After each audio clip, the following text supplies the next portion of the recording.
You rolling? Yeah? Okay. Can I say it now? All right. So we're checking in. We're checking out. Thank you very much for having me. Let's try this one more time. There we go. There you go. Now you caught it. All right. This is CClaxton with Something Like Media, and I'm here with Raina Simone. It's a pleasure. Thanks for having me. All right. So first off, why are we here? What's going on? So today I'm celebrating the release of my new tape, To My Hearts, and I'm happy to have you here. So thank you. Thank you very much. So I'm hearing this tape is something different for you, right?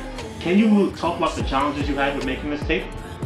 Definitely. I think a lot of the challenges were actually in my head with this one. I was a little bit worried about how people would receive it because it's a very different sound than what I think a lot of people were expecting from me. But I also never want people to know what to expect when it comes to it. I'm very big on versatility and you know, showing all of my true self through my music and really authentically. So it was important for me on the first project to just do something out the ballpark. You know, I didn't want to wait too much later and do something out the ballpark later and then people feel like, oh, you switched up, oh, you changed up your sound. Like, no, it's always been versatile from the beginning. So. Okay, so if this is something different for Raina Simone, right? Who is Raina Simone? That's a good question. I'm not gonna lie to you. I think that we're always trying to figure out who we are for every day for the rest of our lives. But Raina Simone is definitely a student of life. Raina Simone is a musician.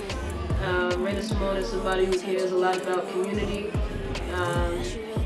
And you know, making sure that everything that's done is intentional and with purpose. Right. So you mentioned student of life, right, and student of community. I am actually a teacher. Oh, yeah? I teach 8th grade English, right? You know how happy that makes me? That you're a black male teacher. I wish I would have had more black male teachers. I appreciate that. So building off of the idea of teaching, right? You're a college grad, right? You went to Howard, correct? I did, yeah. How has going to Howard and being an educated black woman, how has that affected your rap style, your ideas and messages? How has that built up your sound? Definitely. You know, going to Howard University, every lesson is through the Afrocentric lens.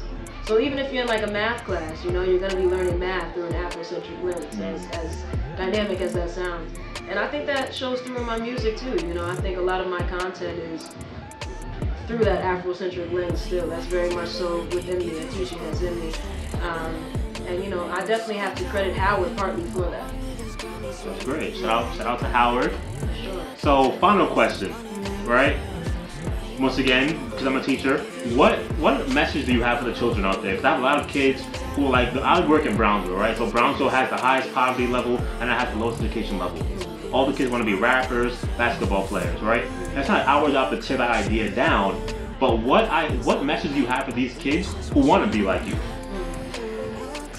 You can genuinely be whatever you want to be, whether it's a rapper or a basketball player or a lawyer or a doctor or anything else, as long as you're dedicated and you trust yourself and you know, you keep doing it. You don't fail until you stop, so you just can't stop. And that's all it is to it. You really just have to keep going.